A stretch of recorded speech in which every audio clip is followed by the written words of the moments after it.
Bonjour à tous, dans ce nouveau tuto je vais vous expliquer comment utiliser les différents outils objets vectoriels d'Affinity Designer pour recadrer une image.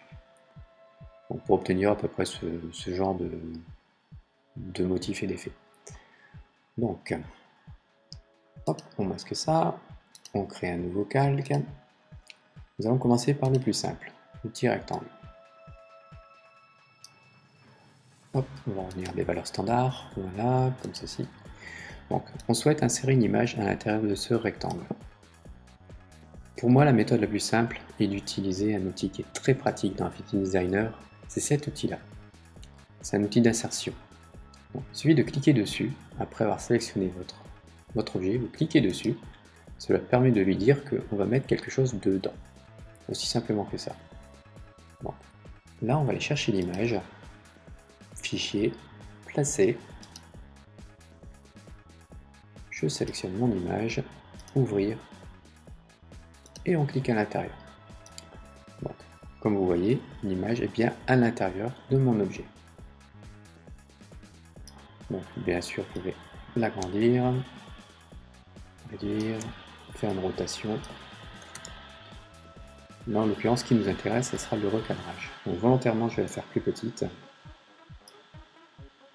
Maintenant, si je veux recadrer mon objet par rapport à l'image, il ne suffit pas tout simplement de cliquer sur le rectangle et de le déformer. Parce que le contenu s'adapte aussi. Je souhaite recadrer. Pour cela, il faut cliquer sur le petit bouton ici pour verrouiller les enfants. Alors verrouiller les enfants, c'est tout simplement, si on développe les calques, ici vous avez le cadre et à l'intérieur vous avez votre photo. Donc l'enfant c'est bien l'image qui est en dessous, vous avez parents et enfants. Donc vous verrouillez cette partie-là. Donc je resélectionne, j'ai bien mon enfant verrouillé, donc cette image. Donc comme vous pouvez le voir, elle ne bouge plus. À partir de là, vous pouvez recadrer comme vous souhaitez assez facilement votre image. Hop, comme ceci. Vous pouvez même faire une petite rotation. Et ensuite, si on veut agrandir l'ensemble, il suffit de déverrouiller les enfants et d'agrandir son image. Assez simple, hein? Hop. Maintenant, ce qu'on souhaiterait faire, c'est y appliquer un contour à cette image. Donc pour cela, on va utiliser les contours de la plume.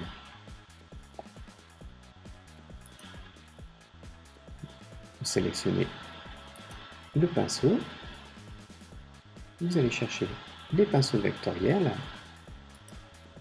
hop, vous cliquez, vous choisissez ce que vous voulez. Vous pouvez même créer différents cadres photos. Donc là, on va prendre un pinceau vectoriel texturé, on va l'agrandir.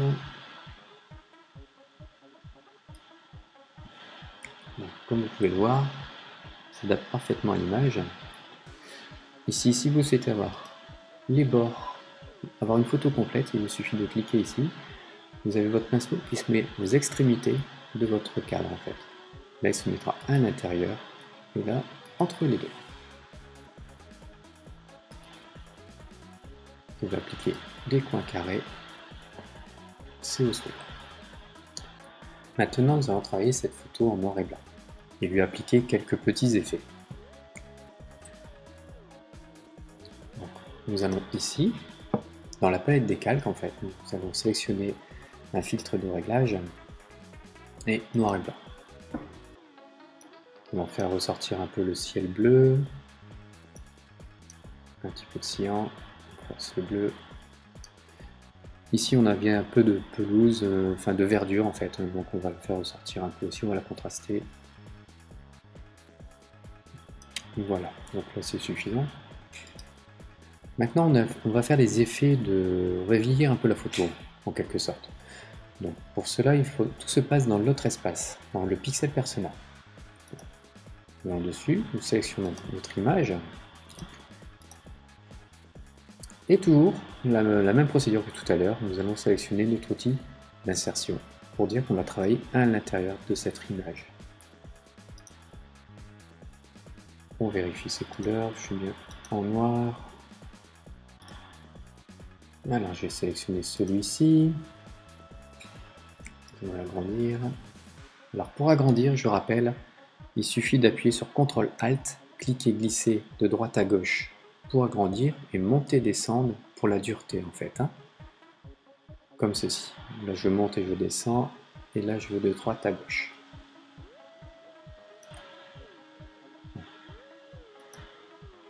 Hop, un petit coin ici, ce sont mes extrémités. Voilà. On va vieillir un petit peu l'intérieur de la photo, on va prendre une autre broche. On supprime un peu de dureté.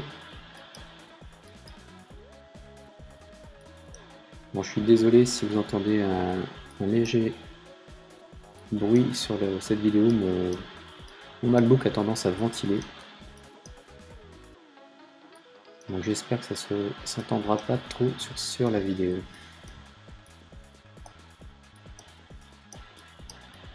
Bon voilà, vous avez compris un peu l'idée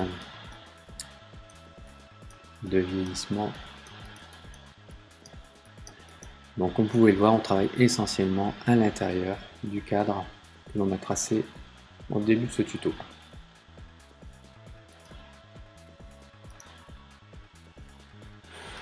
On va lui appliquer une petite ombre interne. On augmente l'opacité, le rayon et un petit décalage.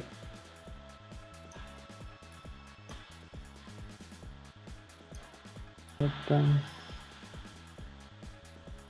Bon, ici c'était très bien.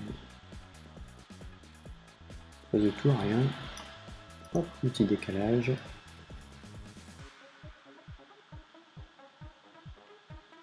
Voilà, comme ceci.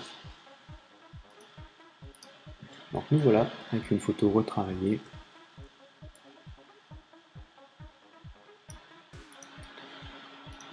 Alors on va lui appliquer un petit fond de couleur sur cet ensemble d'images. Donc je retourne dans le Draw Persona. Créer un rectangle que je vais mettre en arrière-plan. Je fais une petite teinte, on enlève le contour.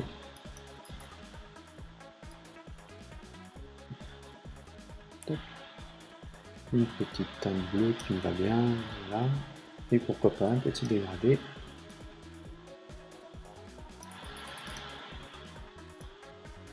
Un peu plus d'effet. Voilà, comme ceci. Ensuite, moi j'aimerais ajouter ce que j'appelle une pattern, donc une texture en fait, supplémentaire. Donc pour cela, je recrée un nouveau cadre. On va enlever ce qu'il y a dedans. Hop, on revient aux attributs d'origine avec cet outil-là. On reprend l'outil dégradé. Et ici, dans le type, vous pouvez choisir bitmap. Bon, moi en l'occurrence, j'en ai déjà sélectionné une qu'on peut trouver assez facilement sur internet. Vous tapez pattern dans Google et vous avez pas mal de choix. Donc, ici, il est préférable de verrouiller en fait. De verrouiller l'axe horizontal et vertical. Cela permet de déformer l'ensemble de votre pattern proportionnellement. Donc, comme ceci. Bon, vous pouvez faire des rotations comme vous souhaitez, comme vous aimez. Voilà. Donc maintenant, je souhaiterais de faire disparaître ce blanc sur la pattern. Donc pour cela, mon calque est sélectionné, je le passe en mode produit, tout simplement. Et ma pattern, je viens le mettre juste au-dessus de mon calque, de mon rectangle bleu avec le dégradé. Voilà comment obtenir un motif assez rapide et sympa avec l'utilisation des patterns. Donc voilà pour ce qui est des outils de recadrage à partir des éléments vectoriels d'Affinity Designer. Dans mon prochain tuto, j'aborderai une autre méthode qui permet de définir avec plusieurs cadres ou différents motifs de recadrage une seule photo, comme ceci. Ça permettra aussi d'avoir ce type de visuel. Voilà, comme ceci, comme ça là. Bon, voilà que touche la fin de ce tuto. Si cette vidéo vous a plu, je vous invite à commenter et je vous dis à bientôt.